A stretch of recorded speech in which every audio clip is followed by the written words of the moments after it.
Hey everyone, welcome back to The Explainer. Today we're doing something a little different. We are completely stepping away from those hyper-polished, perfectly edited success stories that absolutely flood our feeds every single day.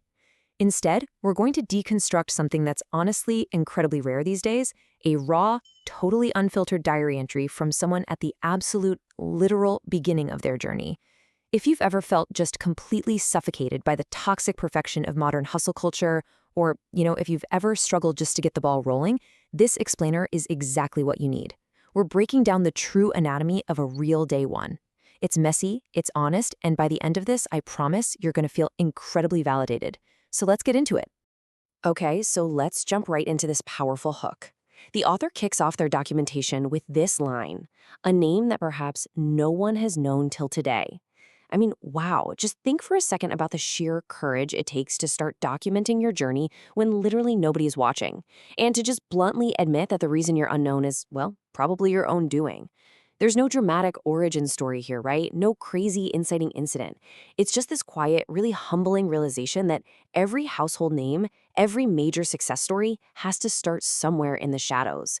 We absolutely have to normalize this feeling of being unseen at the start. Because, let's face it, our culture only ever shows us the finish lines. We almost never get to see the quiet, lonely starting blocks. All right, moving right into Section 1, An Untold Beginning. And that brings us to Section 2, the struggle with consistency.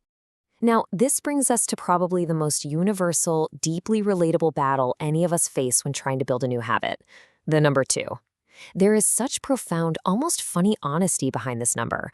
Right out of the gate, the author admits they're exactly 2 days late to their own planned start. They didn't start on a magical Monday like they promised themselves. They didn't hit the ground running on the first of the month.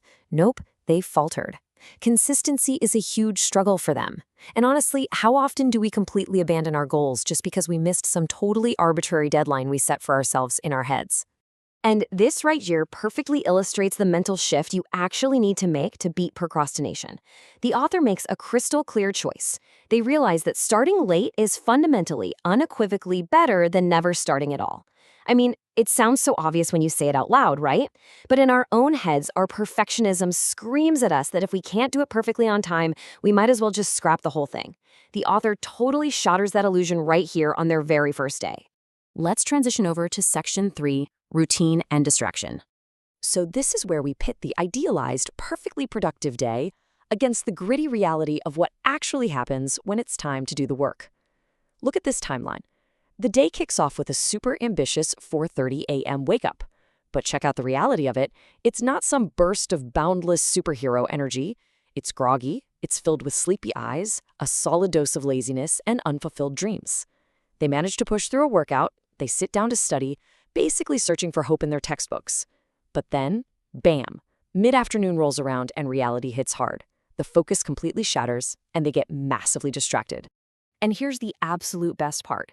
The author fully admits to getting sucked into social media and just stalking the profiles of people they like. Let me pause for a second and ask you directly. Do you want to judge them for this? Because they're basically daring you to. They literally break the fourth wall in their own diary, totally acknowledging that falling down an internet rabbit hole isn't exactly peak discipline. But hey, before you cast any stones, think about your own last 24 hours. Honestly, how many times did your focus drift today? Let's just lean into this wonderfully relatable flaw for a minute. The author writes, because sometimes a person starts finding reading people more interesting than studies. I mean, hit the nail on the head, right? It's such a deeply human thing to admit. We are social creatures. We're naturally way more curious about what's going on in other people's lives than we are about dry academic texts or some grueling task. Validating that guilt we all inevitably feel when our focus drifts is exactly why we're unpacking this today. It is totally okay to be easily distracted. It's literally a part of the human condition. But here is the real game changer. The author doesn't let this afternoon slump completely torpedo their entire day. Instead, they do a gentle reset. Step 1. They just force one more short study session. Step 2. They put on some music, get some good vibes flowing to shift the mood. And Step 3. They carve out a few quiet moments just for themselves before tackling easing chores and dinner. This little 3-step reset, it's an absolute masterclass in self-compassion.